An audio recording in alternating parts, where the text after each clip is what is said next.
오늘 순서상으로 물두멍인데 여러분들 자료에 보시면 지난번에 우리가 번제단에서 공부를 했는데 번제단에서 우리가 중요한 것을 하나 놓쳤기 때문에 오늘은 그것을 보충하고 그다음에 물두멍의 이야기로 들어가도록 하겠습니다.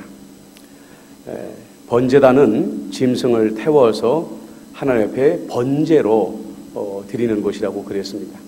그러면 번제단에서 가장 중요한 게 뭘까? 불이죠. 불.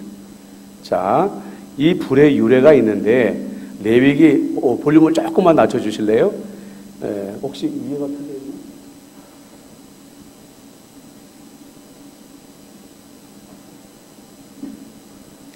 레위기 9장 22절로 24절 한번 읽어봅니다. 시작. 아론이 백성을 향하여 손을 들어 축복함으로 속죄제와 번제와 화목제를 마치고 내려오니라. 모세와 아론이 회막에 들어갔다가 나와서 백성에게 축복하며 여호와의 영광이 온 백성에게 나타나며 불이 여호와 앞에서 나와 제단 위에 번제물과 기름을 사른지라. 온 백성이 이를 보고 소리 지르며 엎드렸더라. 자, 이 말씀에 보면은요, 이미 이스라엘 백성들은 하나님께 속죄제와 번제를 드렸다고 그랬습니다.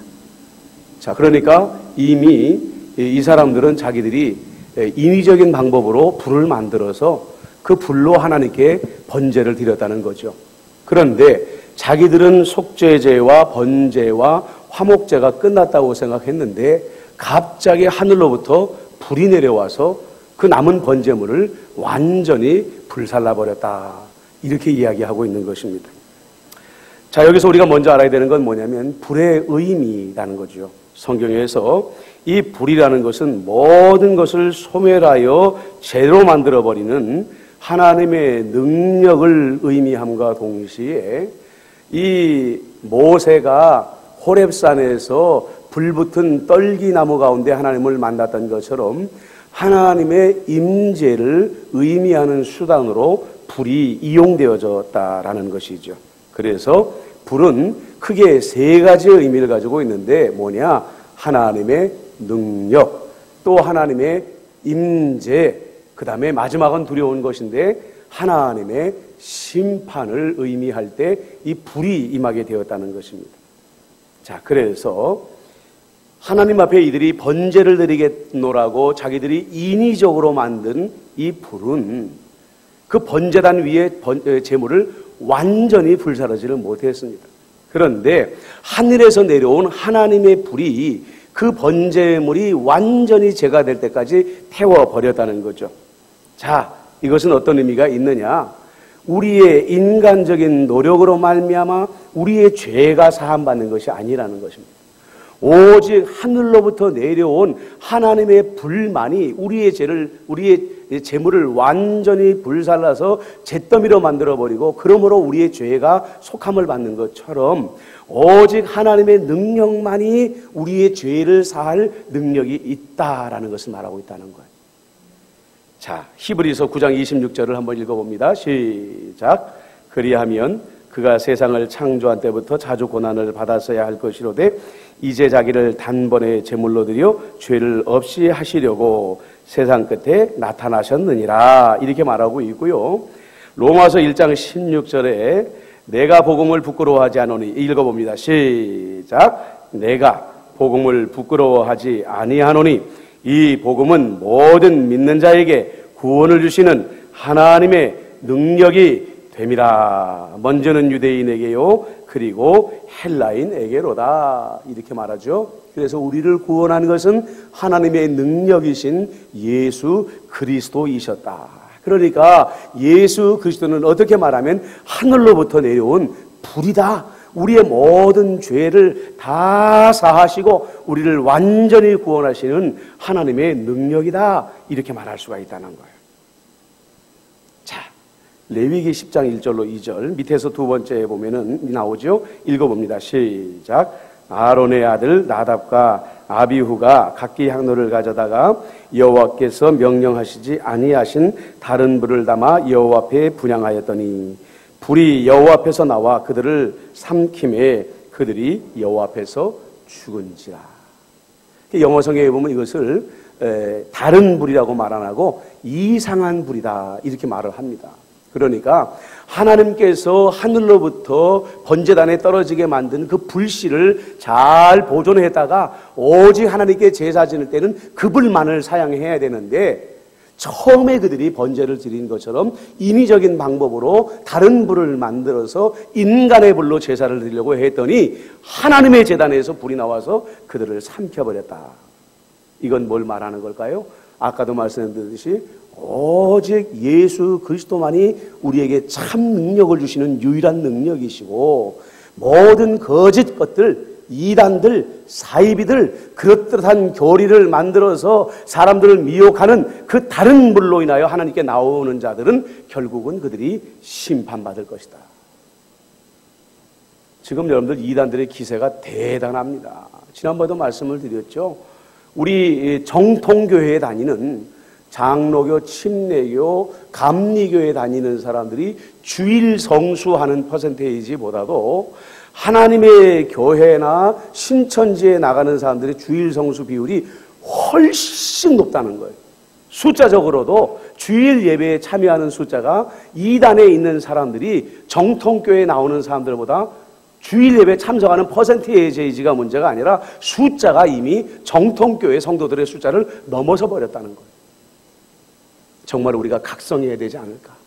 그들은 다른 불을 하나님께 드리고 있으면서 마지막 날 정말로 이 아론의 두 아들 나답과 아비후처럼 하나님께 불로 심판받을 자들이 그렇게 잘못된 열정을 가지고도 저렇게 열심히 예배드리고 있는데, 우리는 바른 믿음을 가지고 더 하나님께 진실되게 예배드리는 것이 옳지 않은가. 우리 자신을 돌아봐야 된다는 거예요.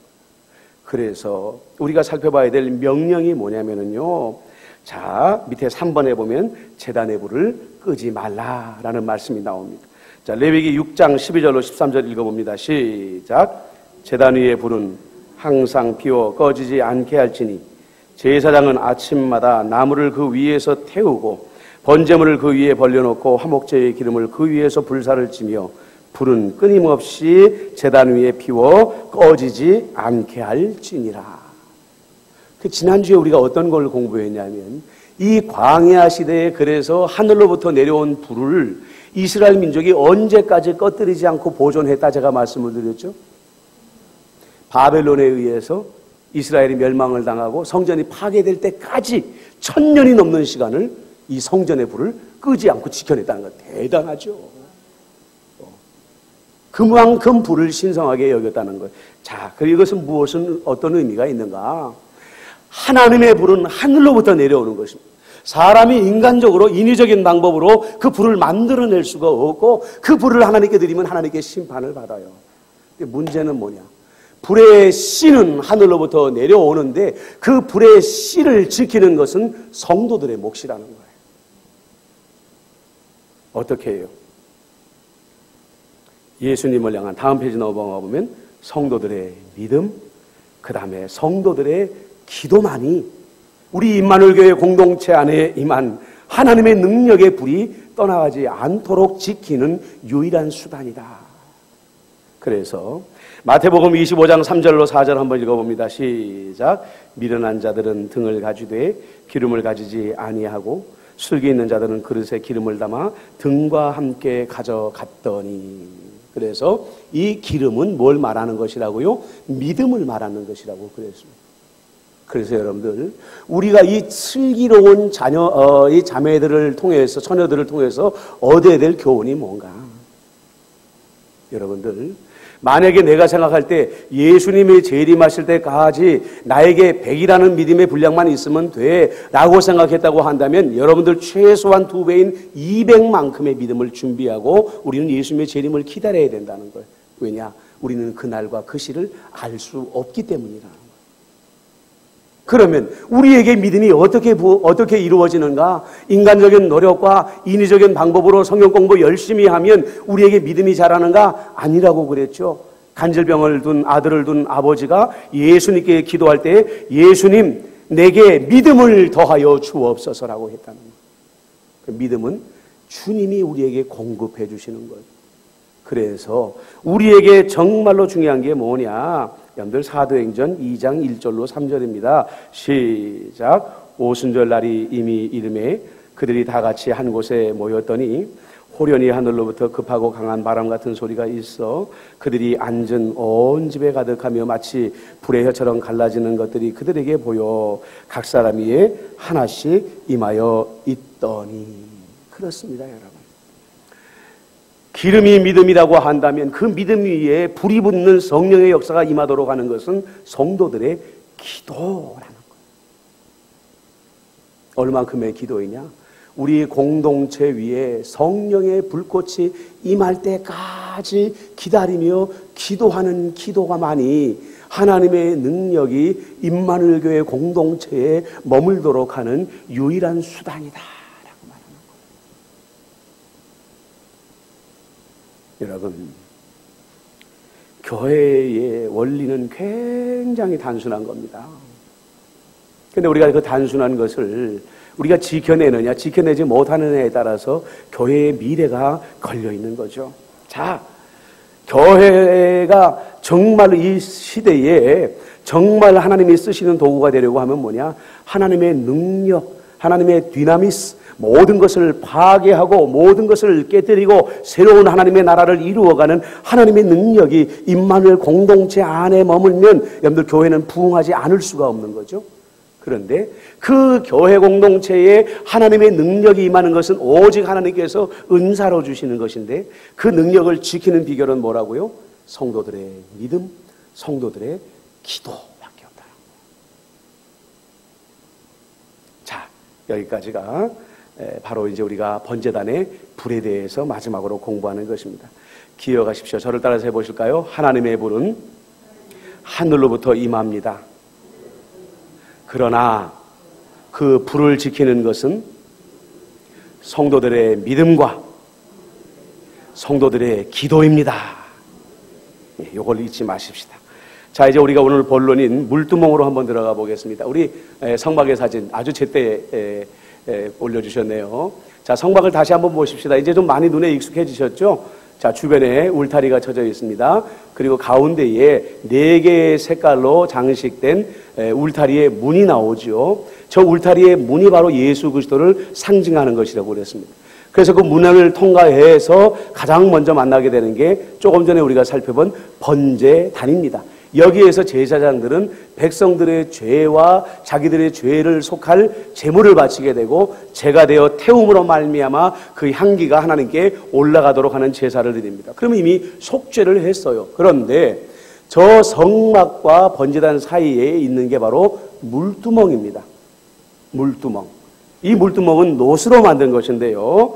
자, 물두멍이 뭔가? 자, 한번 1번 한번 읽어봅니다. 시작. 제사장이 성소에 들어가기 전 손과 발을 씻고 정결하게 하는데 사용된 청동제 놋대야다라고 이렇게 되어져 있습니다. 그래서 제사장들은 흔히 성막에 들어가서 하나님을 뵙기 전에 저곳에서 손과 발을, 그러니까 번제단에서 묻었을 재나 아니면 땅바닥에 아무것도 포장이 되어 있지 않은 맨 땅이었으니까 그곳에서 올라오는 먼지나 이런 것들을 저 물두멍에서 깨끗이 씻고 성막 안에 들어갈 수 있었다는 거죠. 자, 그러면 이 물이 가져오는 의미는 뭔가? 아까 우리가 불의 의미를 찾아봤어요. 복습해 볼까요? 불의 의미는 3가지가 있다고 그랬어요. 노거는 이따가 올려주세요. 하나님의 능력, 하나님의 임재, 그 다음에 하나님의 심판이라고 그랬어요. 그럼 물은 어떤 능력이 있는가? 이 물이라는 것은 모든 생물들에게 필요한 생명을 공급해 주시는 기본적인 요소이기 때문에 하나님의 생명을 의미할 때 이 물이라는 단어가 등장하게 되고요. 그 다음에 우리가 아까 말씀을 드린 것처럼 물두멍에서 우리의 손과 발을 씻어서 깨끗하게 한다라는 의미에서 이 물은 더러운 것을 깨끗하게 하는 특성 때문에 우리의 죄를 사한다라는 의미를 물이 가지고 있다는 거죠. 자, 출애굽기 30장 20절 나와 있는 것 한번 읽어볼게요. 시작. 그들이 회막에 들어갈 때에 물로 씻어 죽기를 면할 것이요 제단에 가까이 가서 그 직분을 행하여 하나님 앞에 화제를 살을 때에도 그리할지니라. 이렇게 되어 있고요. 요한복음 3장 5절 읽어봅니다. 시작. 예수께서 대답하시되 진실로 진실로 내게 이르노니 사람이 물과 성령으로 나지 아니하면 하나님의 나라에 들어갈 수 없느니라. 에베소서 5장 26절 이는 곧 물로 씻어 말씀으로 깨끗하게 하사 거룩하게 하시고. 그래서 불로 우리의 죄를 살라버리는 것처럼 하나님의 능력으로 우리의 죄를 사하는 것처럼 물이라는 것도 결국은 우리의 죄와 허물을 씻어주는 의미를 가진다라는 거죠. 자, 그러면 아까도 말씀드렸듯이 이 물두멍이라는 것은 제사장들이 사용하는 것이라고 그랬어요. 그러니까 일반 이스라엘 백성들은 물두멍에 손과 발을 씻을 수 없는데, 그러면 이 물두멍이라는 것은 오늘 우리 성도들과 어떤 의미가 있느냐라는 거죠. 당연히 연결점이 있습니다. 왜냐?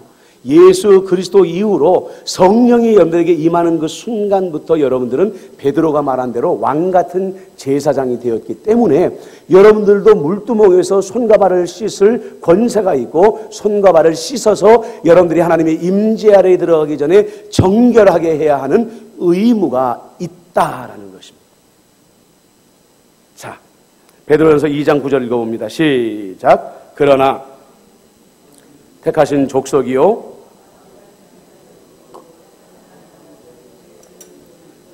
이는 너희를 어두운 데서 불러내어 그의 기이한 빛에 들어가게 하신 이의 아름다운 덕을 선포하게 하려 함이라.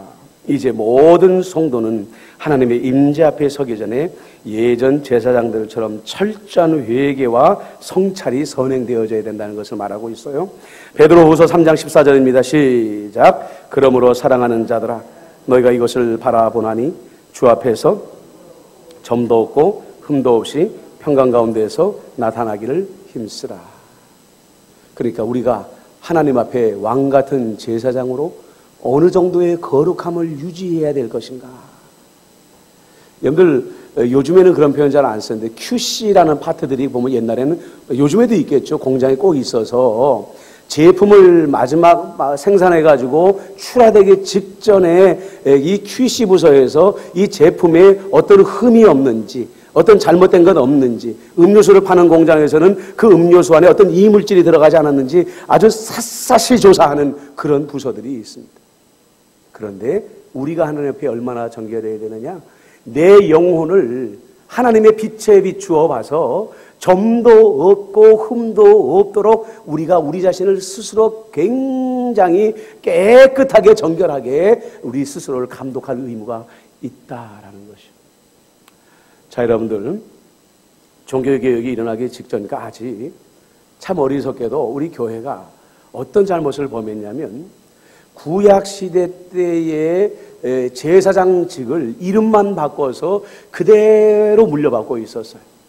그러니까 사제의 계급과 평신도의 계급이 분명하게 나뉘어져 있었습니다. 그래서 사제들에게는 아주 고도의 거룩함을 지켜야 될 의무가 부여가 됐어요. 반면에 평신도들은 우리는 평신도니까 대충 우리의 거룩함을 유지해도 돼 라는 사고들을 가지고 있었다는 거죠. 그러다가 보니까 나중에는 이 사제들을 신격화하게 되어집니다.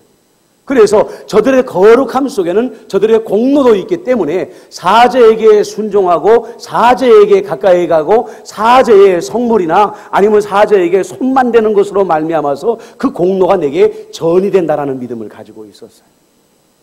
우리가 하이델베르크 교리문답을 공부할 때 이 카톨릭의 모순된 교리 중에 하나가 바로 이 공로주의라는 걸 우리가 공부하게 됐잖아요.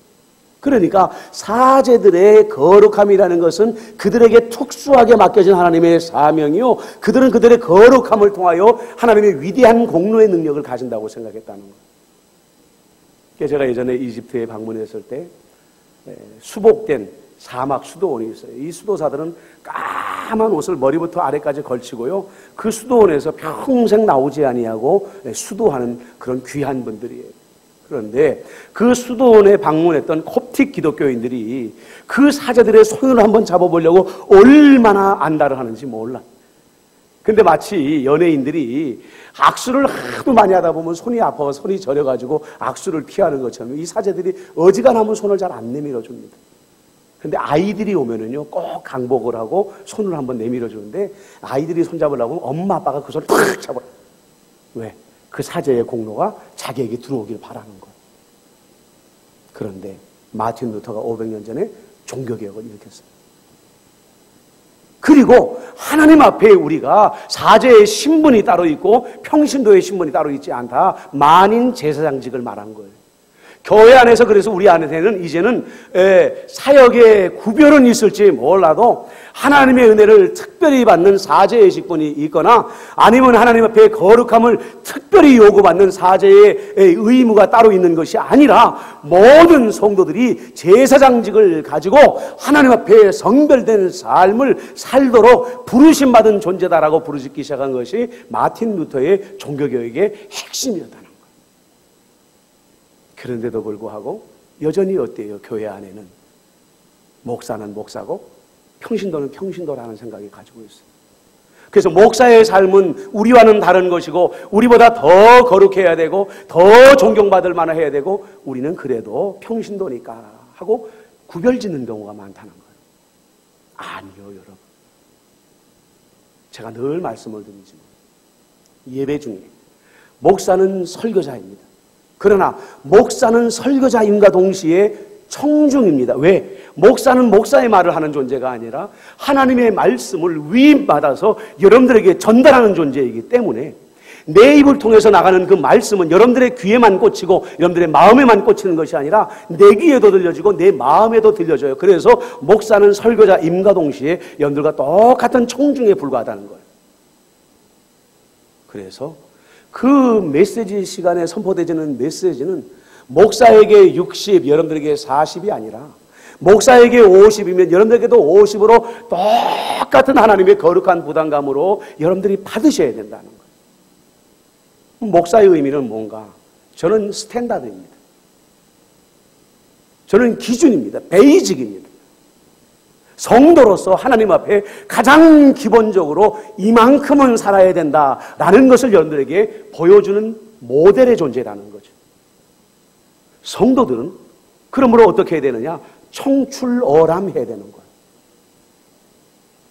목사의 영적인 수준을 여러분들은 뛰어넘어서 오늘 말씀에 나와 있는 것처럼 점도 없이 흠도 없이 물덩어리의 물로 하나님의 말씀으로 그리스도의 거룩한 보혈의 피로 말미암아 여러분들의 마음을 씻어내고 영혼을 씻어내고 입술을 씻어내는 삶을 살아야 된다는 거예요. 목사와 여러분의 삶에 성도의 삶에 경계선이 있어야 안 돼요. 목사도 성도이고 여러분들도 성도예요. 오늘날 교회가 종교개혁을 역행하고 있는 것 중에 하나가 뭐냐? 교회 안에 사제직분을 만들어 놓고 어떤 목사는 자기를 신격화시켜버려요. 마치 자기에게 성도들에게만 주는 특별한 능력이 있고 특별한 복이 있어서 자기에게 엎드려서 복종하지 아니하면 그 사람들이 복을 받을 수 없을 것처럼 자기를 신분을 말이죠. 옛날 구약시대 때나 아니면 가톨릭 시대 때의 사제처럼 신격화시켜버리는 목사들이 있어요. 잘못된 것입니다. 반면에 성도들의 입장에서도 목사님 당신의 삶은 우리와 달라야 됩니다. 그래서 목사에게 어마어마한 의무의 부담감은 줄지언정 자기들은 그 짐을 지려고 하지 않는 사람들이 있어요. 이것도 잘못된 것입니다. 우리는 하나님 앞에 목사도 성도요, 장로도 성도요, 권사도 성도요, 안수집사도 성도요, 서리집사도 성도로서 서서 어느 만큼 우리가 정결해져야 된다고요? 점도 없이 흠도 없이 우리의 손과 발을 깨끗이 날마다 하나님의 임재 앞에 서기 전에 씻는 삶이 필요하다는 거예요. 그럼 여기서 우리가 손과 발이라고 말했는데, 자, 물로 씻는 죄사함의 이중적인 의미가 있습니다. 레위기 16장 4절에 보면 온 몸을 씻으라는 말이 나오죠. 출애굽기 30장 21절에 보면 손과 발만 씻었다라는 말이 나옵니다. 차이가 어떤 차이가 있을까? 요한복음 13장 9절로 10절 제가 요자를 빼먹었습니다. 맨 밑에 2번 자 읽어봅니다. 시작. 시몬 베드로가 이르되 주여 내 발뿐만 아니라 손과 머리도 씻어 주옵소서. 발밖에 씻을 필요가 없느니라. 온 몸이 깨끗하니라. 너희가 깨끗하니 하나 다는 아니니라 하시니라. 자, 다음 페이지 넘어가서 읽어봅니다. 시작. 제사장들은 1년 1회는 반드시 전신을 씻고 제사에 나서야 했다. 하지만 그 외 제사 시에는 손과 발을 씻는 것으로 충분했다. 우리의 원죄는 예수님의 희생을 통해 단 이래로 완전히 용서됐다. 이걸 예수님은 목욕했다라고 말씀하시는 것.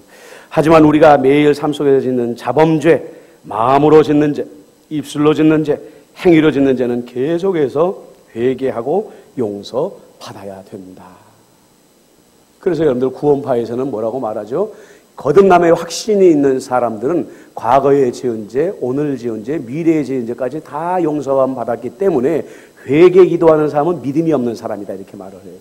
그러나 성경에 보면 제사장들도 매일 물두멍에서 손과 발을 씻었다라는 게 나오죠.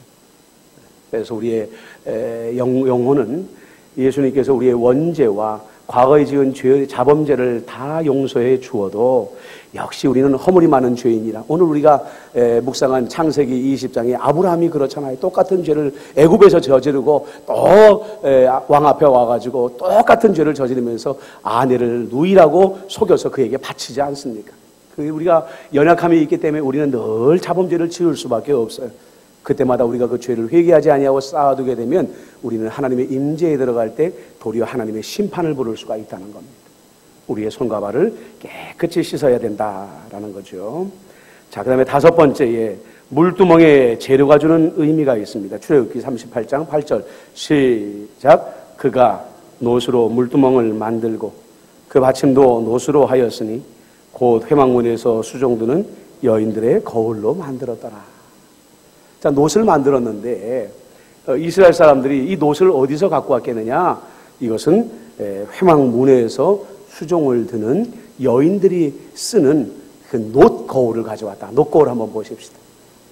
이건 이제 아주 오래돼가지고 녹이 슬어가지고 잘 비춰지지 않지만 여러분들이 아시다시피 놋이나 아니면 청동이나 나중에 보면 이제 우리 거울이 은으로도 이 거울을 만들었다고 하는데 표면을 아주 반짝반짝 빛나게 잘 갈아가지고 자기 얼굴을 비치는 도구로 쓰였던 게 바로 이 놋거울이었죠. 그런데 이 놋거울이라는 것이요, 그 당시로서는 얼마나 고가의 장신구였는지 몰라요. 그러니까 여인들이 평생에 이 놋거울 하나를 가지고 자기의 얼굴을 비춰보면서 자기를 단장하던 아주 소중한 도구였다는 것입니다. 그런데 하나님의 물두멍을 만들기 위해서 이 하나밖에 없는 놋거울을 기꺼이 아낌없이 바쳤다는 거예요. 그래서 여인들의 거울 거기에 내려가 보면은요. 자, 읽어봅니다. 시작. 자신의 외모를 단장하기 위한 수단이며 가장 소중한 소장품이었다. 이것을 드리는 것은 마치 예수님의 발에 나드 향유를 부은 마리아의 헌신과도 같다. 요한복음 12장 3절입니다. 시작. 마리아는 지극히 비싼 향유 곧 순전한 나드 한 근을 가져다가 예수의 발에 붓고 자기 머리털로 그의 발을 닦으니 향유 냄새가 집에 가득하더라. 여러분들 그렇습니다. 우리가 하나님을 향한 헌신은 무엇에 비례하냐면은 하나님께 우리가 받았다고 생각하는 은혜에 비례하게 되어 있는 것입니다. 우리는 그만큼 하나님께 우리의 삶을 드리게 되는 거죠.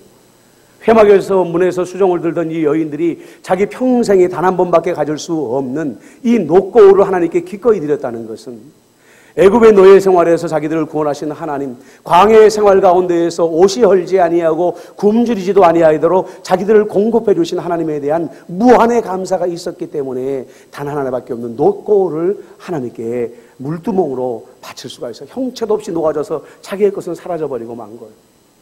마찬가지로 마리아가 하나님 앞에 향유 옥합을 깨뜨려서 예수님의 머리와 예수님의 발 위에 부어버린 것은 여러분들 마리아가 예수님이 나 같은 자에게 베풀어 주신 그 은혜가 정말 내가 가진 어느 것보다도 소중하고 가치 있는 것이다라는 확신이 있었기 때문에 아낌없이 부어서 주님의 장례를 예비하게 되었던 것이죠. 여러분들 우리는 가장 먼저 여인들의 이 헌신을 통해서 우리 자신의 헌신을 돌아봐야 됩니다. 나는 지금 무엇을 주님께 드리고 있을까? 그것은 반면에 예수님의 십자가의 은혜가 내게 얼마나 가치 있는 것일까?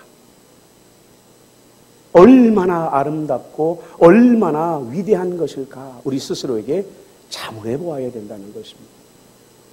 성경은 베드로가 말하죠. 이 땅의 모든 것들이 하나님의 불로 불살라질 때가 올 것이다 라고 이렇게 말을 합니다. 우리가 소중하다고 여기는 것들, 가치 있다고 여기는 모든 것들이 마지막 날 하나님의 불로 말미암아 심판받고 죄가 되어 사라지게 될 것인데, 우리가 정말로 예수님의 십자가의 은혜에 대한 진정한 감사가 있고 감격이 있다고 한다면 어떻게 해야 될까요? 하늘에 쌓아두어야 되죠. 하나님의 영광을 위해서 우리는 아낌없이 드리는 사람들이 되어야 된다는 거예요. 그게 바로 여러분들 하나님 앞에 여러분들이 받은 은혜에 대한 진정한 표현이다라고 말하고 있는 거예요. 자, 그 다음에 이 여인들이 바친 녹거울이 물두멍이 되어졌습니다. 자, 이 녹거울이라는 것은 뭐예요? 우리의 외모를 단장하는 것입니다. 제가 보니까 이 귀걸이라든지 아이섀도우라든지 이런 것들이요, 이미 애굽시대 때 다 있었던 거라는 거예요. 그래서 여러분들 애굽시대 때 벽화들을 보면 그 사람들이 막 아이섀도우 까맣게 바르고 하는 게 이런 게 나오고 귀걸이 하는 게 막 나오거든요. 얼마나 그 당시에 사람들이 자기를 멋들어지게 장식하는 것을 좋아했나 하는 것을 알 수가 있는 거죠. 특별히 여러분들 여인들에게 이 아름다움으로 자기를 장식한다는 것, 사람들이 자기를 봐주기를 원한다는 것은 정말 생명같이 귀한 것이 아니겠습니까? 그 제가 외람된 말씀이지만 한겨울에, 요즘엔 한동안은 겨울이 겨울 같지도 않은데 찬바람이 쌩쌩 부는데도 말이죠, 우리 사모랑 걸어가는데 보니까 짧은 치마를 입고 그냥 밑에 다리를 탁 두드려놓고 다니는 청년들을 봤어요. 다리 얼어 죽겠다. 얼어 죽겠다. 내가 저 스타킹 입고 그러고 저기 레깅스 입으면 안 춥나 보지 그랬더니 왜 안 춥냐고 엄청 춥다는 거예요. 근데 그 자매는 그냥 엄청 추워도 좋으니까 사람들이 내 아름다움을 봐줬으면 좋겠다는 거죠. 요즘엔 좀 덜한데 중국 사람들이 우리나라에 와서 성형을 한참 할 때요, 강남에 차 타고 지나가 보면요, 얼굴에다가 무슨 공포영화에 나오는 것처럼 붕대를 칭칭칭칭 갖고 막 어쩌면 그 중국 사람들은 뻔뻔하게 길을 잘 돌아다녀요. 그렇게 아프다면서요, 그게. 너무너무 고통스럽다면서요. 근데 와도 수술을 하는 거야. 왜? 자기 외모를 가꾸는 게 여자들에게는 생명과도 같은 거예요. 그런데 녹고를 받쳐서 물두멍으로 만들었다는 건 뭐예요? 하나님, 이제는 내 외모가 중요하지 않습니다. 사람들에게 보여지는 내 겉모습, 이것은 단지 외모뿐만 아니라 우리의 신분, 우리에게 있는 재물, 우리에게 있는 권세, 우리가 사람들에게 보여주고자 하는 나의 모든 자랑거리가 하나님 아무 의미가 없습니다. 그리고 무엇이 관심이 있느냐? 사람이 바라보는 내가 아니라 하나님이 바라보는 내가 더 소중한 가치가 되어진다는 거예요. 그런데 하나님은 우리의 외모를 보는 분이 아니라 우리의 중심, 우리의 코를 보시는 분이다. 코를 보시는 분이라고 말해요. 그래서 녹거울을 받쳐서 물두멍을 만들었다는 건 뭐냐면, 나는 항상 이제는 코람데오의 삶을 살겠습니다.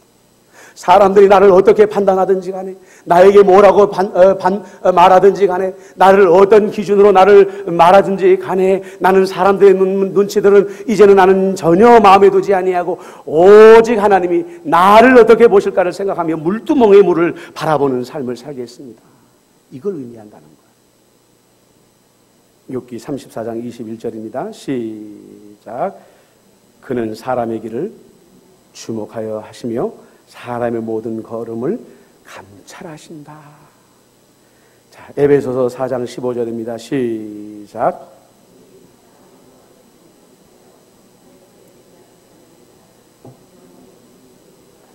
그는 머리니 곧 그리스도다.